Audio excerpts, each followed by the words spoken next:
ایک breaking news آپ تک پہنچا چلیں۔ سپریم کورٹ آف پاکستان نے NRO نذر ثانی پر حکومتی درخواست مسترد کر دی ہے۔ سپریم کورٹ آف پاکستان نے NRO نذر ثانی کیس کی حکومتی درخواست مسترد کر دی ہے، اور ایک بار پھر آپ کو اپڈیٹ کریں گے کہ آج بابر اعوان عدالت عظمیٰ میں حاضر نہیں ہوئے، جس پر شدید برہمی کا اظہار کیا گیا۔ عدالت عظمیٰ کے جانب سے جج صاحبان کی جانب سے 17 رکنی فل کورٹ نے اس کیس کی سماعت کی اور بابر اعوان نے دلائل بھی دیے، تاہم وہ اس سوال کا جواب نہ دے سکے کہ وفاق کیوں اس کیس میں دلچسپی لے رہی ہے، کیوں نذر ثانی کی درخواست دائر کی گئی، اور وفاق کو وہ کیا معاملات ہے جس پر نذر ثانی کے لیے انہوں نے یہ درخواست دائر کی تھی۔ سپریم کورٹ آف پاکستان کے 17 رکنی فل کورٹ نے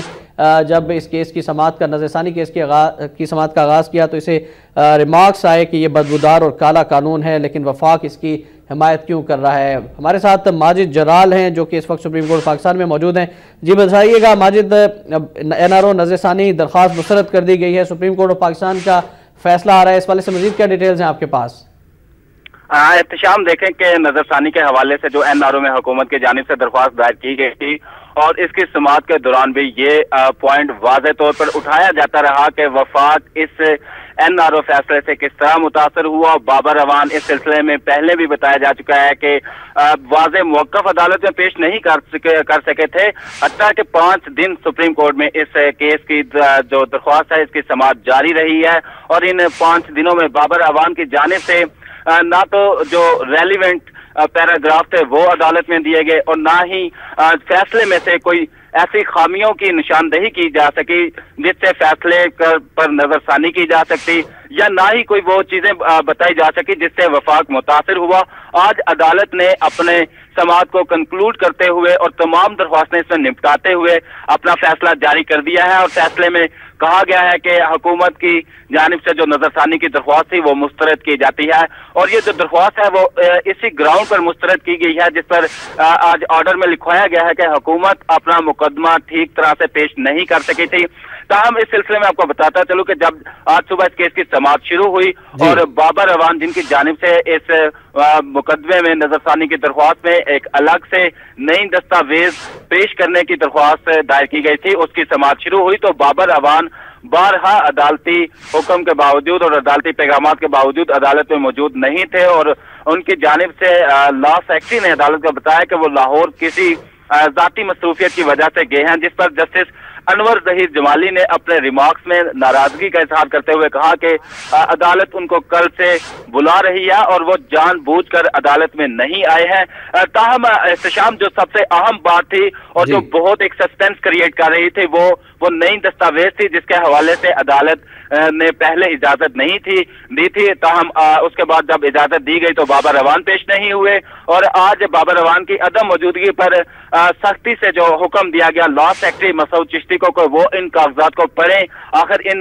کاغذات میں ان دستاویز میں ایسی کیا خاص بات تھی۔ تو احتشام بتاتا چلوں کہ یہ جو دستاویز آج پڑھی گئی ہیں اس میں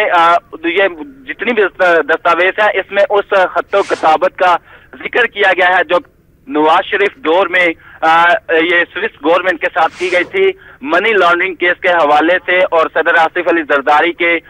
جو وہاں پر اکاؤنٹس تھے اور اس میں بینظیر بھٹو جو کوئی وفات بھی پا چکے ہیں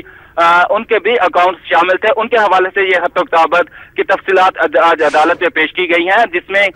جو سوئس جج کی جانب سے بھی ایک ریمارکس ہے ان دستاویز میں اس کا انکشاف کیا گیا، جس میں انہوں نے کہا کہ صدر نے اسمبلی جو تھی وہ کرپشن الزامات کی وجہ سے تحلیل کی، اور اس کے علاوہ یہ بھی ان دستاویز میں انکشاف ہوا کہ منی لانڈرنگ کیس کے دوران ہی سوئس بینکوں میں اکاؤنٹس کا دریافت ہوا۔ تاہم اس کے بعد لا سیکٹری نے یہ کاغذات پڑھنے سے عدالت نے انکار کیا، جس کا بھی فیصلے میں حوالہ دیا گیا ہے، اور چیف جسٹس نے فیصلے میں لکھوایا ہے کہ مسعود چشتی نے عدالتی حکم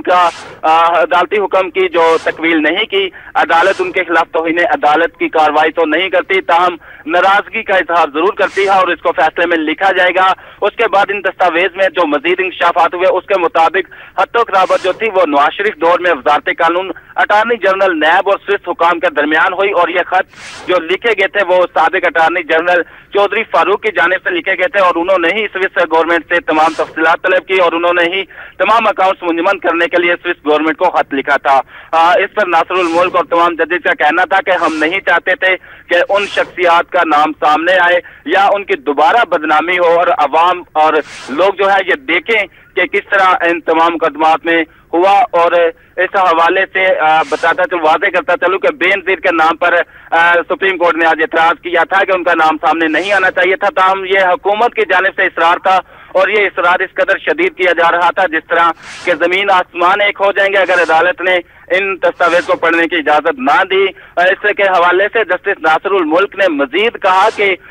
अब दोनों तरफ के जो तख्त नशीन हैं और दोनों तरफ के जो पर्दा नशीन है वो सामने आ गए हैं। और इसके बाद बाबर अवान की इस दरख्वास्त को भी मुस्तरद कर दिया गया है जो कि उन्होंने नए दस्तावेज के हवाले से दायर की थी और अदालत ने उस हवाले से अपने फैसले में लिखवाया है कि ये तमाम दस्तावेज एनआरओ नजरसानी के हवाले से नहीं है और ना ही इससे कोई मुताबिकत रखती है। अभी शॉर्ट ऑर्डर आया है, क्या कोई तफसीली फैसला भी अदालत उज़्मा की जानिब से जारी किया जाएगा नजरसानी केस में? हाँ एहतशाम, बिल्कुल इस हवाले से जो तफसीली फैसला है वो यकीनन बाद में जारी किया जाएगा। अभी 17 रुकनी बेंच ने जो इस वक्त एक शॉर्ट ऑर्डर है वो लिखवाया है और इस हवाले से ये तमाम जो दरख्वास्तें थी वो मुस्तरद किए जाने के जो मामलात हैं उस हवाले से इनको मुस्तरद किया गया है। जी एहतशाम। अच्छा, ये भी हमें बताएगा कि सेक्रेटरी कानून मसूद चिश्ती की जानिब से जब खत पढ़ने से माजरत की गई तो उस वक्त दीगर जज साहिबान का क्या रवैया था और उनकी जानिब से क्या रिमार्क्स है, और फिर अटॉर्नी जनरल मौलवी अनवारुल हक ने क्या वो तमाम खतूत अदालत उज़्मा के सामने पढ़कर सुनाए? एहतशाम, मैं इस सिलसिले में बताता चलूं कि कल ये तमाम दस्तावेज एक सीपी के जरिए जो थे वो दाखिल कर दिए गए थे और इसके बाद आज बाबर अवान पेश नहीं हुए तो उस पर वो तमाम दरख्वास्तें जो थी और तमाम दस्तावेज जो थी वो अदालत में मौजूद थी जिस पर लॉ सेक्रेटरी को पढ़ने का कहा गया था। उन्होंने शुरू से ही जो दस्तावेज थी वो पढ़ने के हवाले से टाल मटोल से काम लिया और इस हवाले से जजेस के बड़े सख्त रिमार्क्स जो थे वो सेक्रेटरी लॉ को सुनना पड़े और उस हवाले से जस्टिस जवाद ख्वाजा ने रिमार्क्स ये थे कि आपकी ख्वाहिश थी जिस पर इजाफी दस्तावेज पेश करने की इजाजत दी गई, इसलिए अब आप पढ़ें। बाबर अवान इसमें अगर पेश नहीं हुए तो अदालत उनका रवैया भी जो है वो नजरअंदाज नहीं करेगी। इसके अलावा जो दीगर जज साहबान उनकी जानिब से भी उनकी सख्त सरनश करते हुए कहा गया कि आप अदालती हुक्म को नजरअंदाज कर रहे हैं। उस पर खिलजी आरिफ हुसैन ने सेक्रेटरी लॉ को कहा था कि आपका ये रवैया जो है वो नोट कर लिया है। उस वक्त जो सूरत हाल थी उसमें खिलजी आरिफ हुसैन की जानिब से ये रिमार्क इस कदर सख्त दिए गए थे जिस पर ये इम्कान मौजूद था कि सेक्रेटरी लॉ मसूद चिश्ती के खिलाफ तौहीन अदालत का मुकदमा चल सकता है और उनके खिलाफ बड़ी सख्त सजा जो है वो अदालत तजवीज कर सकते हैं। ताहम जब इस हवाले से मुकदमे की समाअत कंप्लीट होगी तो बेंच ने अपने जो फैसला लिखवाया उसमें काफी हद तक जो है वो दरगुजर से काम लेते हुए सारे मामले को निपटाया और उनको तौहीन अदालत का नोटिस जारी करने के बजाय जो फैसला है उसमें उनके खिलाफ इजहार नाराजगी का जो अल्फाज हैं वो दर्ज करवाए हैं और वो फैसले का हिस्सा है जो कि किसी भी सरकारी ऑफिसर के खिलाफ किसी अदालती हिस्से में इस तरह के रिमार्क्स पर भी असर अंदाज हो सकते हैं। तो एहतशाम ये जो अदालती फैसले में उनके खिलाफ रिमार्क्स लिखवाए गए हैं और इसको फैसले का हिस्सा बनाया गया है। इस हवाले से ये भी सेक्रेटरी लॉ के खिलाफ एक अहम नोयत का बताएगा कि इस वक्त कोर्ट रूम में क्या मनाजिर है और बताएगा कि कौन कौन पाकिस्तान पीपल्स पार्टी के रहनुमा इस मौके पर मौजूद थे जो कि इस मुकदमे की इस बात के हवाले से यहाँ पर आए थे और इस वक्त क्या मनाजिर है सुप्रीम कोर्ट ऑफ पाकिस्तान में? एहतशाम, आज सुबह जब इस नजरसानी की दरख्वास्त शुरू होनी थी तो तब मुस्लिम लीग तब पीपल्स पार्टी की जानिब से कुछ रहनुमा आए। ताहम बाबर अवान के मौजूदगी के बाद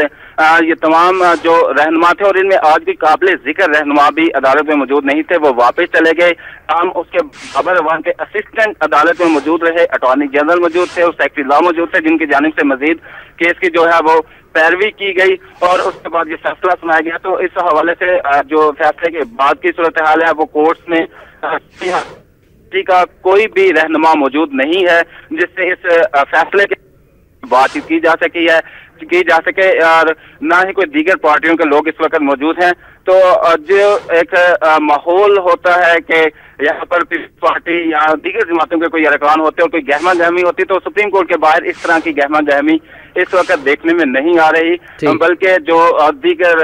सहाफती इदारे और दूसरे अफराद हैं वही इस वक्त इस सारे मसले, सारे फैसले पर बातचीत करते नजर आ रहे हैं। राइट, माजिद जलाल आपका बहुत शुक्रिया। नाज़रीन, एक बार फिर आपको अपडेट करते चलें कि सुप्रीम कोर्ट ऑफ पाकिस्तान ने NRO नज़र सानी की हुकूमती दरख्वास्त मुस्तरद कर दी है और नज़र सानी के बाद ये भी कहा गया है कि कोई केस नहीं बनाया जा सकता, ये अदालती फैसला है। वक्त तरीन से ब्रेकिंग न्यूज़ से अब तक के लिए इतना ही।